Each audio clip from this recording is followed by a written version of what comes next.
I just saw The Boy and the Heron, which is the latest movie from Studio Ghibli, and I gotta say, Nice birdie! the Heron is the newest member of the Ghibli Characters with Big Teeth gang, and I kinda wanna mount this freak on my wall. Luckily, someone sent me their teeth the other day. These teeth actually belong to fellow crafter Kayakasaurus, so it feels appropriate to be using his teeth to make a bird, since he is a lover of ancient birds, and also flying reptiles, which are not birds. Subscribe. 9 out of 10 crafters agree that you should always brush your resin teeth before painting, just in case there's any mold release left on them. Then, after a fresh coat of whitening, they were still looking like teeth. But we're gonna set those aside for now and start making the Heron himself. I'll be your guide.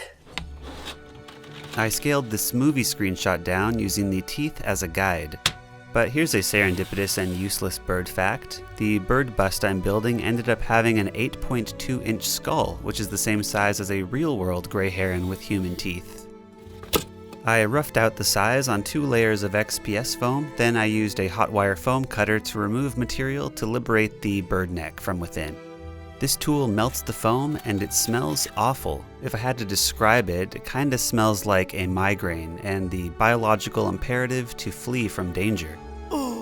Ideally, one should do this outside, or at least in a well-ventilated area while wearing a respirator.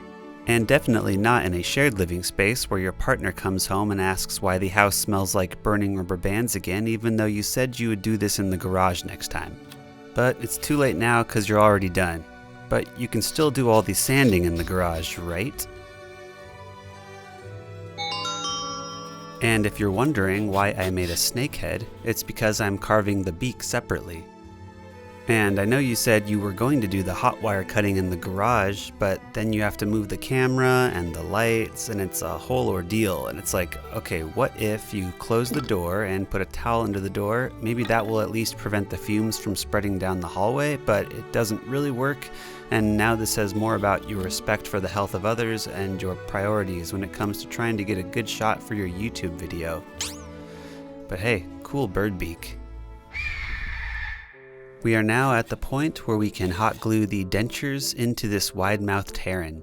I still want to keep the beak separate from the snake head to make it easier to sculpt upon and to paint, so don't accidentally hot glue the beak to the head just yet. The beaks get a coat of cartoon bird beak yellow, but only as an undercoat for some translucent porcelain clay. I first heard about porcelain clay from Frankie D. Crafter, and I really like it. Like many air-dry clays, you can tint it to add some color. I'm kneading in some acrylic ink until it's the color of butter or sugar cookie dough. Then once sufficiently kneaded, make sure to get a few shots of you stretching it like taffy because you've spent way too much time on slime YouTube. Smells kind of good. Like a new car and glue. I'm slightly scoring this baguette, then rolling it flat until it's about 2 to 3 millimeters thin. Any thicker and the beak will lose its sleek aerodynamic design. With a cup of water on hand, I'm wetting my beak to keep it soft, which helps with the blending. Compared to polymer clay, I found sculpting porcelain clay a little tricky. It's way more goopy, so details tend to soften up as it starts to air dry. This is where having the beak bones inside really helped with keeping its form. One more pinch of clay for the nostrils, then we'll set these aside to let them air dry. But if you mixed up too much clay, go ahead and save it in the fridge as a deceiving treat for later. It's the next day, and I learned that this clay dries much darker than my initial shade of butter. We'll fix it later, but now the heron needs a nose peeking out from under the beak. I started with a roughly carved Wario nose shape, taking special care with the delicate nostrils spilling up over the edge. Now to flesh up the nose using my extra fridge clay, I added a few dashes of red paint, rolled up that Swiss roll, then kneaded it until I had some very unsettling pink flesh, the color of deli-sliced cold cuts. It's careful, it's hot! The clay is really sticky right now, but I don't want it sticking to the mouth just yet, so I'm laying down a dental dam to help protect the teeth while I finesse the form of the nose. While it was still wet and sticky, I stuck on a generous helping of warts, then polished it off with a plethora of pores. I still have a lot of this ham flesh left, so I might as well smear on some new gums and a roof for this mouth.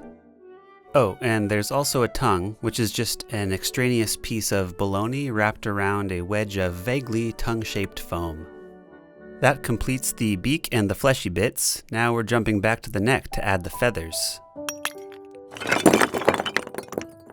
The craft store told me these are goose feathers, but when you can get 1,000 feathers for $5, who knows what you're getting. I stabbed in roughly 200 follicles, then began layering in the feathers from the bottom up.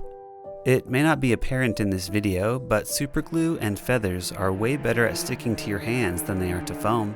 That, coupled with breathing in the occasional feather fluff, make feathers one level worse than glitter in the crafting circles of hell. Because these feathers are so fluffy, I developed this little trick of using super glue and parchment paper to smooth the feathers down into a more consistent layer. After a few more layers of feathers, I realized you can still sort of see the heron's pink foam skin underneath, which I wasn't a fan of, so I course corrected and gave the head and neck a quick pass of color to match the layer of feathers. After that, it was simply a matter of repeating the steps of follicle stabbing, feather jabbing, then superglue dabbing to finish that soft, downy coat with a layer of crusty glue. I finished off the white feathers on the face, then moved on to cleaning up the unkempt feathers hanging off the base. The plan is to mount the heron on this wood plaque, which I immediately regret because I really meant to wall mount it like this.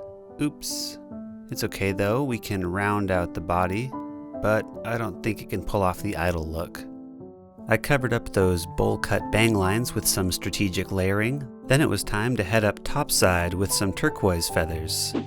Unlike the white feathers, I only need a light glaze of superglue hair gel so we can retain a bit of a reverse flock of seagulls haircut hanging off the back. And with the feathers done, we can put a mouth on this beakless bird.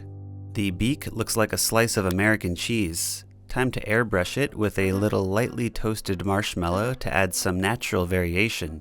Plus some red for the tip of the beak. I have no idea what that's all about. I looked at a lot of pictures of gray herons and none of them had the lipstick poking out of its case. The last step for anything in and around the mouth was to make it look a little gross, and by that I mean wet. I coated everything in a gloss varnish, and because I assume the heron is not very hygienic, a deep brown wash in all the teeth crevices. After hot gluing on the bulbous nose, we can start sticking things into the mouth, starting with the tongue. But for the uvula that hangs down in the back of the throat, we need to grab something special. What the hell is that?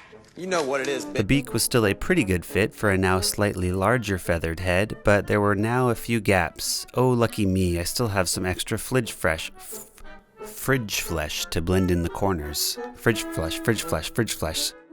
Lastly, I made a couple eyeballs by printing out some actual heron eyes and adding a dab of UV curable resin. After cutting out each eye, I sculpted an almond of porcelain clay for each eyeball socket. Pressing it in deep allowed for a natural lid to start to form around the eye. Then I added on a couple clay snakes and some tiny eyelid warts to finish off each meaty socket. And just like the inside of the mouth, I want to amp up the wet factor with some gloss varnish on all the various lid membranes that slosh around on bird eyes. And yay, that means the heron is done, but oh no, I overestimated how much pink flesh I would need. But since it is the boy and the heron after all, I might as well make a quick boy before the clay fully cures.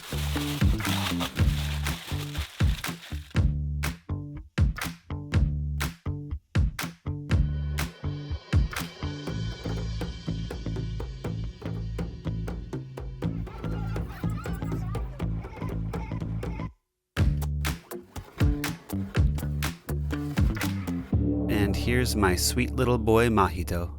Then back over in Heron Land, the last thing to do was to mount him to this wood plaque using a metal rod. That's it. It's time to go hang this guy on the wall.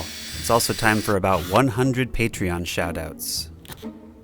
Desert Moon Amelia Isla Roos, Pharaoh Loose, Polumpa Moose, Borf Bulu Spoo, Danny Vanderwell, Toothjar Moose, Bar, Vap, 8 and Kurt Turtle, Eli Driscoll, Ali Cottrell, Dita and Stinker Bell, Laney Aurora, Kelsey Baranski, ST, Cappy C, Claire Becky, Crepata Steve, Livy, Christine King, Red 584, Faithful Feather, Silas Hall, Coral Banner, Catherine Moore, China Sanders, Paul Rutherker, Jessica McCarthy, Astral Goddess, Charlotte S. Mindstriker, DJ, Adrian, Laughing Bane, Douglas, McNish, Spence, Matherian exists.